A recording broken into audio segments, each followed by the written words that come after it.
Esse é o SBGG Cast, o podcast da Sociedade Brasileira de Geriatria e Gerontologia.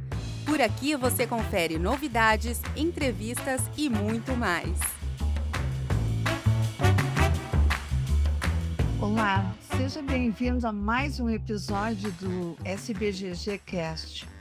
Hoje vamos falar sobre um tema importante que precisa ser cada vez mais discutido pela sociedade: a violência contra a pessoa idosa. O aumento da violência contra a pessoa idosa ele tem crescido de uma forma sensível nas últimas décadas no nosso país, tendo consequências visíveis que afetam essa população e são objeto de preocupação em todo o território nacional. Mesmo que a legislação proteja a pessoa idosa, na prática, a violência tem ocorrido nas suas mais diversas formas e nem sempre o idoso e seus familiares sabem como proceder. No contexto do Dia Mundial de Conscientização da Violência contra a Pessoa Idosa, celebrado em 15 de junho, a Sociedade Brasileira de Geriatria e Gerontologia lança uma campanha de sensibilização sobre a violência contra a pessoa idosa, que busca ampliar o debate sobre a proteção, respeito,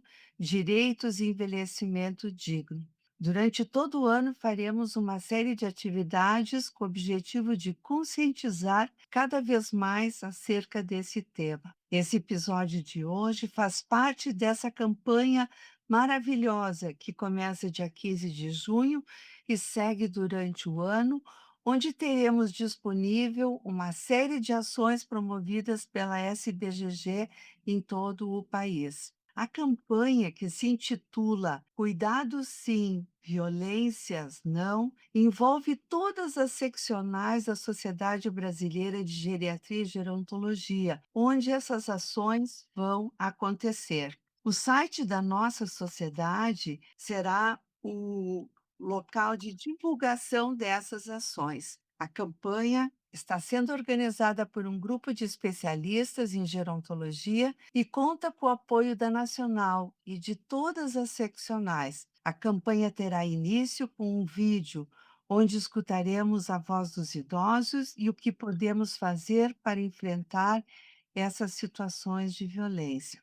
Eu sou Vânia Herédia, socióloga, pesquisadora da área do envelhecimento e membro do Conselho Consultivo da SBGG. E para conversar sobre esse tema tão importante, recebo hoje duas profissionais que também integram o grupo de trabalho responsável pela construção desta campanha. Está conosco Marisa Scioli, assistente social, doutora em saúde pública, especialista em gerontologia pela SBGG, docente do curso de gerontologia da USP e conselheira do Conselho Municipal da Pessoa Idosa de São Paulo.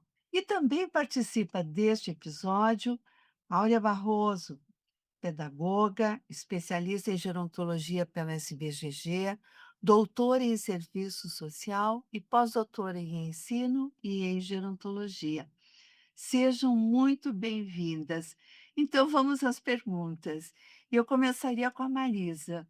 E eu perguntaria, Marisa, como você tem observado a mobilização dos profissionais da saúde, da assistência social na temática da violência contra a pessoa idosa? Como eu tenho observado, né, agradecendo aí por essa iniciativa, acho que a SBGG é sempre muito antenada aí com as questões que são muito importantes, mas daquilo que me é perguntado, e eu tenho que ser muito breve em responder, eu percebo, né, por aquilo que eu vivencio na minha prática profissional e naquilo que eu tenho também de informações, que há uma sensibilidade cada vez maior dos profissionais, né, da área da assistência, da área da saúde, nos vários níveis de atenção, né, com atividades de capacitação, de conscientização dos tipos de violência e dessa identificação, dessa sensibilidade, né, eu acho que é algo que é muito, né, que é muito necessário, cada vez mais necessário. Sempre foi, mas cada vez a gente vai vendo isso, e a SBGG muito sagaz, né, nesse mote, né? Então, cuidado sim, violências não, é da gente ter, assim, no nosso atendimento, né, na área da saúde, na área da assistência social, né, na atenção básica, na proteção básica, enfim, de situações que possam nos remeter à violência. Então, a gente vê que há um crescimento, né, de oferecimento para os profissionais dessas duas áreas, de capacitações com relação a esses temas, de sensibilização em relação a esses temas, de núcleos de prevenção de violência, né, isso é algo instituído.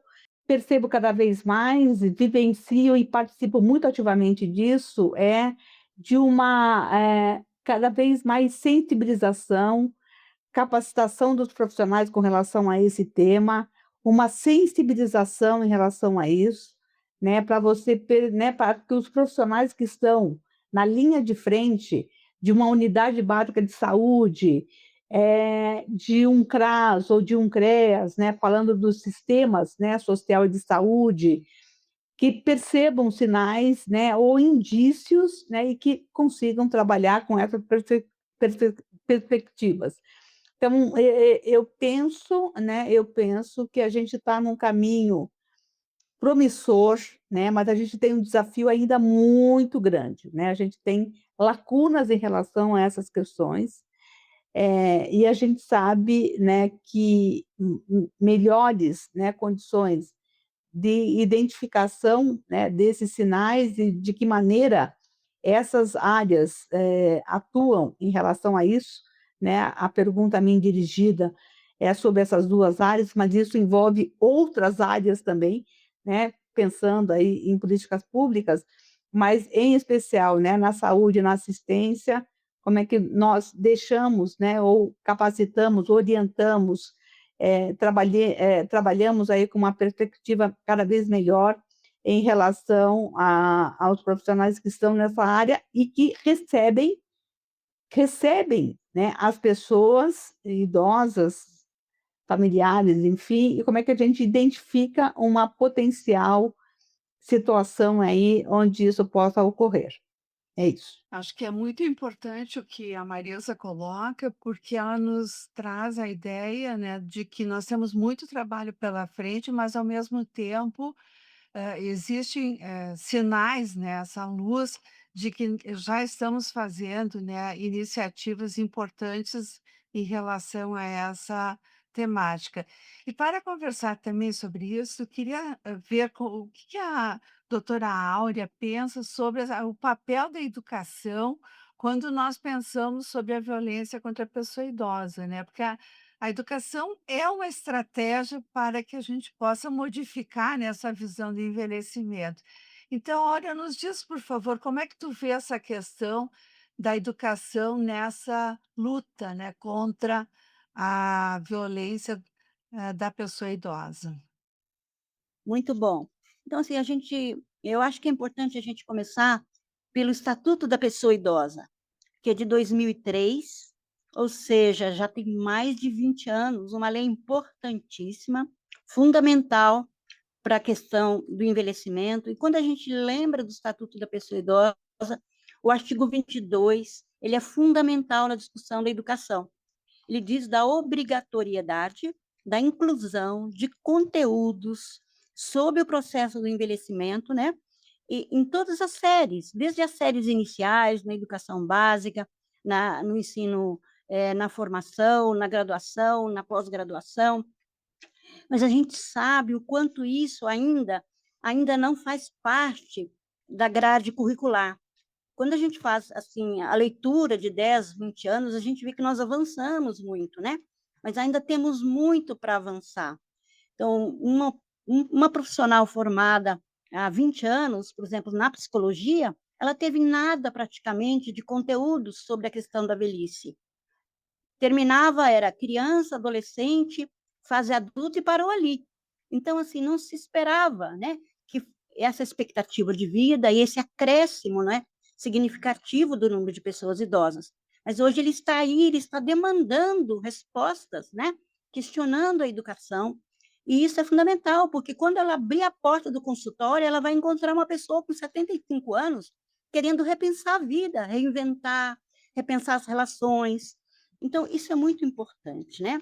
Eu acho que uma outra questão importante para a gente trazer na questão da educação é a questão das universidades abertas, que foram abertas, né? A primeira universidade aberta foi em 1970, na década de 1970, em Toulouse, na França, e em 1980 já existia um número expressivo. Hoje é bastante comum as universidades públicas e privadas terem uns projetos de extensão, espaços para formação, para pensar a questão do envelhecimento. A própria Universidade São Paulo, a USP, que a professora Marisa é docente lá, tem um curso de referência coordenado pela professora América Cioni. Eu tive a oportunidade de, numa atividade promovida pela professora Marisa Cioli, ver a presença de lideranças idosas dentro da sala de aula, dialogando e participando como ouvintes das disciplinas. E isso foi fascinante, uma coisa que me marcou muito. Então, eu vejo assim quanto a gente tem de possibilidade de investir em educação, né? Também não podemos deixar de lembrar que nós tivemos uma prova do Enem, né? O Ensino Nacional de Educação, Ensino Médio, né? Que é uma prova fundamental para quem quer ingressar na graduação em várias universidades. E foi uma prova do Enem foi sobre como a sociedade está pensando a questão do envelhecimento. Veja, se nós não tivéssemos um número tão expressivo de pessoas idosas, provavelmente esse tema não teria vindo à tona. Então, assim, olhar com esperança, como diz Paulo Freire, é sempre importante, mas também não deixar de ver as lacunas, como a professora Marisa acabou de dizer. A questão, por exemplo, uma demanda para ontem, e que a gente estava realmente conversando recentemente, né, professora Vânia, é a questão do letramento digital, da necessidade de investir na tecnologia digital, porque a geração 60 mais, e a gente não pode generalizar, mas assim, existe uma parcela imensa que recebe 2 salários mínimos, e ela não tem condições de arcar com um plano de assinatura digital, por exemplo. Então, essa desigualdade social, ela reflete na desigualdade digital. E, uma questão fundamental para a gente pensar é que como é que você vai acessar o INSS, como é que você vai acessar direitos, como é que você vai acessar serviços, se você não tem, muitas vezes, nem acesso à internet, nesse Brasil imenso nosso. Então, entender isso como uma pauta urgente de assegurar direitos, direito ao letramento, ter profissionais, né, habilitados, ter recursos, uma política pública que pense e que assegure esses direitos e essa inserção, né, das pessoas idosas também nessas tecnologias, porque eles estão aí e eles são muitos e serão cada vez mais, né? Tanto no processo eleitoral, isso é uma pesquisa agora recente de quatro eleitores, um tem 60 anos ou mais, estimular o voto. Então, eu peço aos nossos colegas da gerontologia, da geriatria, especialistas que estão em universidades, que estão nas clínicas, nos hospitais, na rede pública, na rede privada, que sensibilize quando encontrar uma pessoa idosa, que ela vote, 70 mais, vá lá, manifeste o seu desejo, o seu direito de votar, porque você está aí e pode contribuir com políticas públicas. Acho que é muito importante, olha, o que tu estás colocando, porque mostra que a educação pode nos ajudar a enfrentar toda a questão do preconceito contra o idoso, mas à medida que comece já com as crianças, né? Porque um preconceito, uma discriminação, ela não nasce quando a pessoa já está constituída, ela vai se elaborando e vai se construindo a partir de histórias de vida. E a educação pode realmente ser a grande estratégia, né, de enfrentarmos esse tipo de problema. Acho que tu colocaste, assim, a amplitude do que pode abarcar o tema, da educação nas várias instâncias, né, principalmente hoje nessa questão de uma população idosa tão acentuada que nós temos no nosso país e que precisa de atenção. E eu acho que essa ponte que a Áurea faz, eu acho que a gente pode também questionar a Marisa, porque os idosos, a sociedade criou canais de representação social no sentido de políticas públicas que pensem, né, formas de garantir direitos, formas de proteger a sua população. E eu diria que nós temos isso para a população idosa nos conselhos de direitos da pessoa idosa. E nós queríamos saber, Marisa, como é que tu vês, assim, a atuação dos conselhos de direitos da pessoa idosa nos vários âmbitos da federação, no sentido de enfrentamento da violência contra a pessoa idosa. Eu partiria da tua própria experiência, assim, dentro do conselho, municipal, do idoso em São Paulo, que é uma cidade que tem mais de 2 milhões de pessoas idosas, e tem uma experiência construída nesse conselho que tu poderia compartilhar conosco para que a gente possa também mostrar para os nossos associados, para a população que nos assiste, né, como é importante esses conselhos no sentido de defesa dos direitos, né, daqueles que eles representam. E aí, Vânia, agradecendo muito, né, essa sua entrada, né, e tudo que a Áurea, né, muito bem sinaliza com relação às questões de educação, mas assim, falando dos conselhos, né, a Áurea já brilhantemente, né, abordou também quando fez a interlocução que ela nos traz, é que a gente vai vendo um crescimento e a minha vivência, né, enquanto conselheira, eu estou conselheira, né, do Conselho Municipal de Direitos da Pessoa Idosa, nós temos cada vez mais a nossa chapa, né, nossa, minha, da minha colega, é a USP, né, uma outra docente, do local onde eu atuo como docente, a Escola de Artes, Ciências e Humanidades, fomos reeleitas. Então, assim, a eleição aqui em São Paulo, e participamos nós, um ente que é público, né, e que é da universidade, mas nós entramos na categoria de sociedade civil, o que é ótimo, porque eu estou, né, junto com a sociedade civil. Aqui em São Paulo nós temos 32 fóruns, salvo engano, de direitos da pessoa idosa, 10 deles representados no conselho, e a gente vê um crescente na apropriação do conhecimento das políticas públicas para pessoas idosas, né? Então, o que se preconiza, quais são, né, os pilares da década de envelhecimento saudável, o que está faltando aqui, o que nós precisamos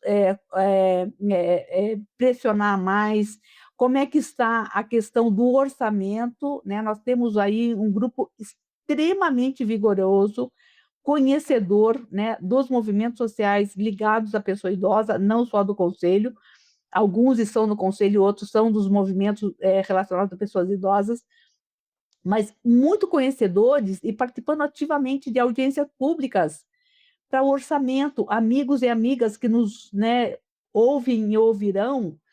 Sem dinheiro público não se faz políticas públicas para pessoas idosas. Então, assim, essa participação para a gente combater as questões que depois vão implicar em violência, sobrecarga de cuidado pode ocasionar violência, porque só família não dá conta, né? Então, esse contexto de familismo é algo equivocado, e aí a gente vai, né, tem essas questões. Então, assim, o conselho muito atento, né, precisa estar. Eu tenho acompanhado alguns conselhos de outros estados, e eu vejo um movimento de outros municípios também, e eu vejo um movimento hoje cada vez crescente, né, de pessoas que conhecem mais.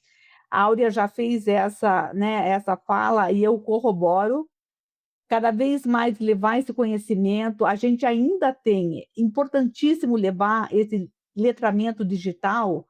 Nós vivemos, né, digitalmente hoje, né, o nosso canal de comunicação, por exemplo, dessa cast, é digital, mas nós temos um grupo enorme ainda, né, de pessoas que não sabem ler e, portanto, não conseguirão ter acesso digital. Então, a gente tem que combater, né, essa questão enorme no nosso país das desigualdades todas, e aí isso se refere também à social. Então, o conselho, eu acho que chega nesse lugar de fala, nesse lugar de representação e nesse lugar, não, eu não vou dizer de enfrentamento, né? A gente tem os conselhos deliberativos, né?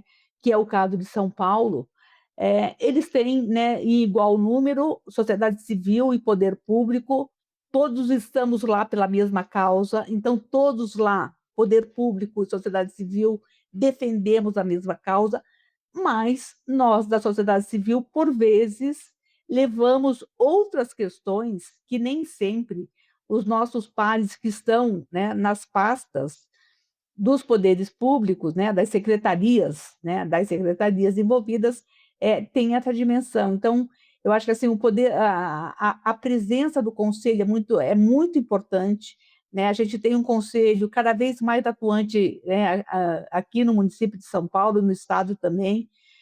Nós temos uma associada nossa, né, a professora Zali Queiroz, que ainda está entre nós, mas hoje não ativa, né, nesse meio, mas foi a primeira conselheira aqui do estado de São Paulo, né, no Conselho Municipal de Direitos da Pessoa Idosa, e ela, uma grande professora que foi, né, para mim e para várias das pessoas que estamos aí na área da gerontologia, como algo importante. Então, assim, eu acho que a função do conselho é o controle social, é realmente saber aquilo que está acontecendo e apontar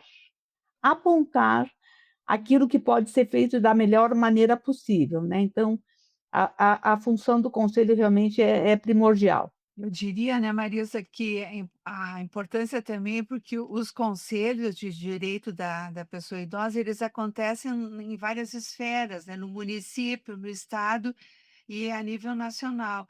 E nós temos que reconhecer que essa caminhada, desde a questão da política nacional do idoso, depois a questão do estatuto do idoso, não foram passos que foram ganhos, foram conquistados a partir dos conselhos, a partir das representações sociais. E tu coloca muito, muito importante essa questão das representações da sociedade civil e da sociedade e das instituições governamentais que têm que conversar junto na construção das políticas públicas. Então, acho que os conselhos, né, nós temos que a própria SBGG hoje está fazendo uma iniciativa de capacitar pessoas que têm interesse, né, para participarem de conselhos, de oferecer condições para fazer isso. Nós vamos ver, dada a importância dessas representações.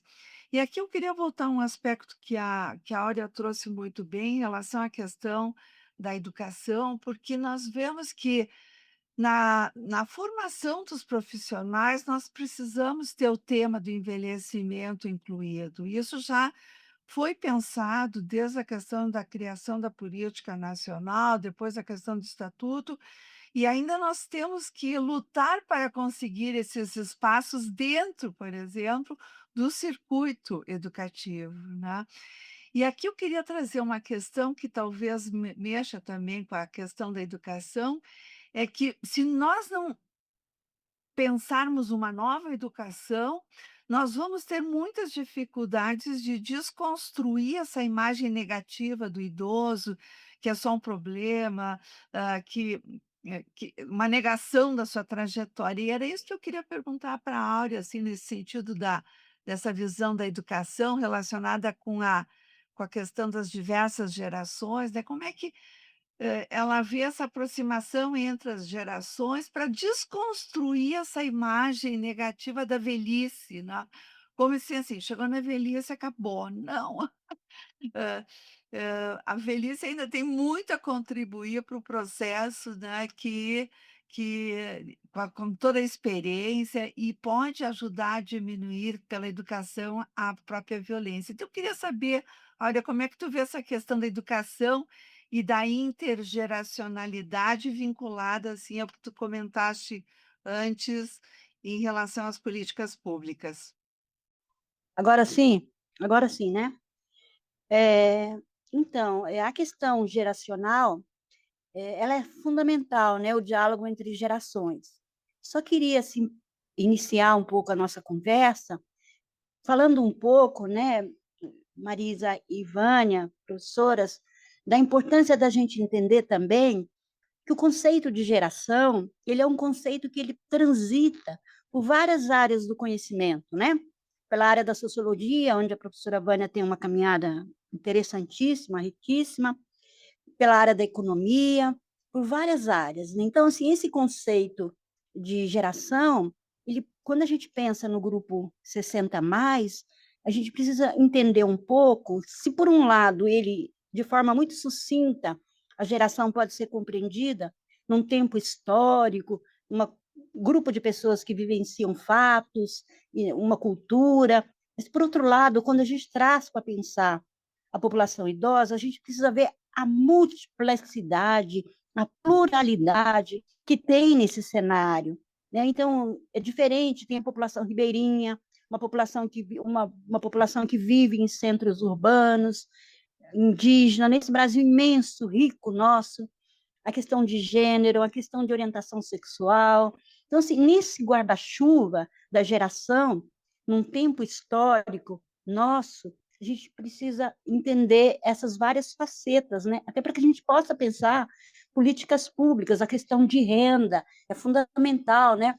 É diferente envelhecer, ter 80 anos, ter sido a vida inteira um trabalhador idoso que viveu com 2, 3 salários, e ter sido um empresário. Então, a questão de renda impacta muito também, né? Agora, o que eu vejo muito, assim, a questão da pontuou, eu acho que ela deu um norte aqui quando ela fala da questão do familismo. Então, as gerações que estão convivendo, às vezes numa mesma família, 3 gerações, a Ana Amélia Camarão tem feito estudos longitudinais nessa perspectiva, são gerações de apoio, né, intergeracional.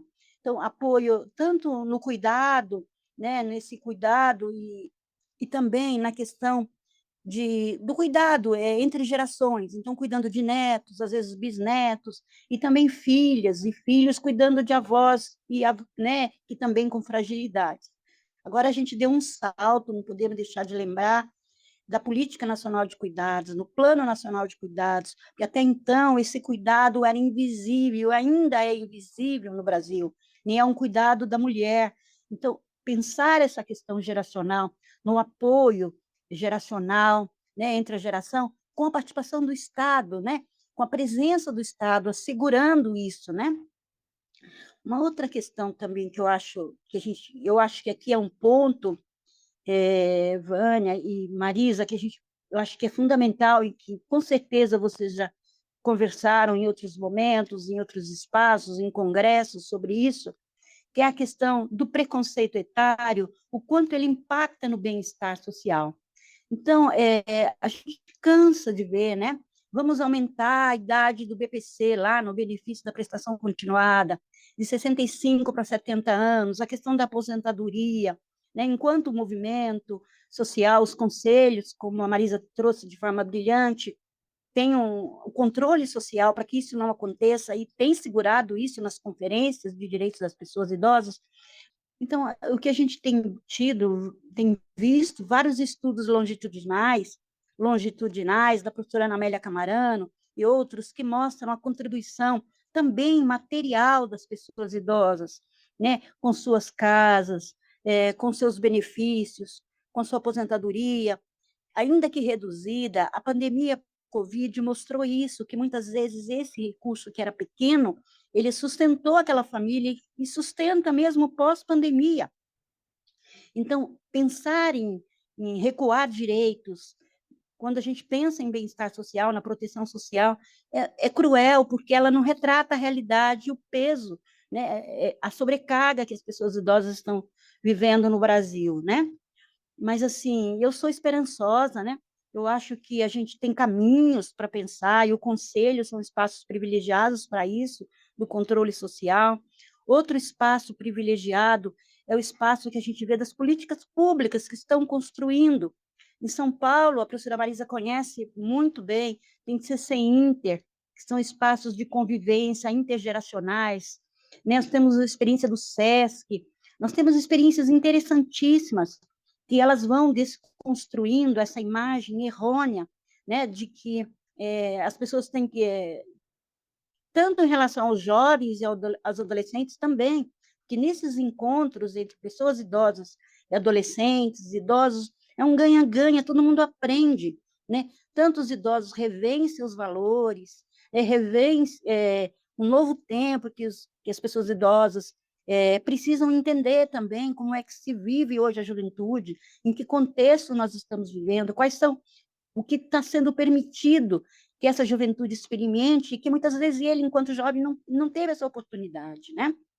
Então, eu acho que esses encontros são preciosos, né, de gerações. Tem aquele filme que eu acho que todo mundo assistiu, né, pelo menos uma grande parcela, que é O Senhor Estagiário, lá com Roberto De Niro e com a Anne Hathaway, né, Hathaway, e ela vai dizer o quê? Mostra uma startup de modas, e ele é um senhor com mais de 70 anos, assim, que viuvou, e que quer voltar a trabalhar na aposentadoria dele, e ele ensina muitas coisas naquele espaço, e aprende muitas coisas naquele espaço. Então, assim, é um tempo de muitos aprendizados, e a gente precisa construir esses espaços cada vez mais de encontros geracionais, para que as pessoas se reflitam esse novo tempo e que consigam viver com mais leveza e com mais solidariedade e apoio intergeracional.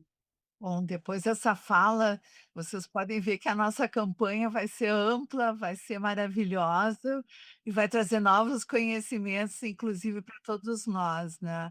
E eu queria realmente o tema ele é instigador, porque nós poderíamos ficar aqui falando muito tempo, porque ele traz questões que nos interessam, interessam a todos, né, a todos nós, né.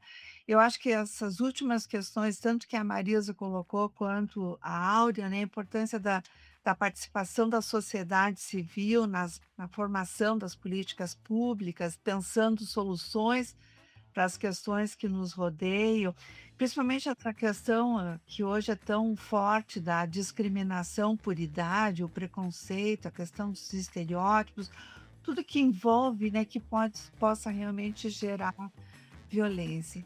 Então eu queria agradecer a vocês por esse tempo, né, convidá-los a participar dessa campanha, agradecer a Marisa, agradecer a Áurea por compartilhar esse conhecimento que elas carregam com tanta sabedoria e dizer a vocês que chegamos ao fim de mais um episódio do SBG Cast, né?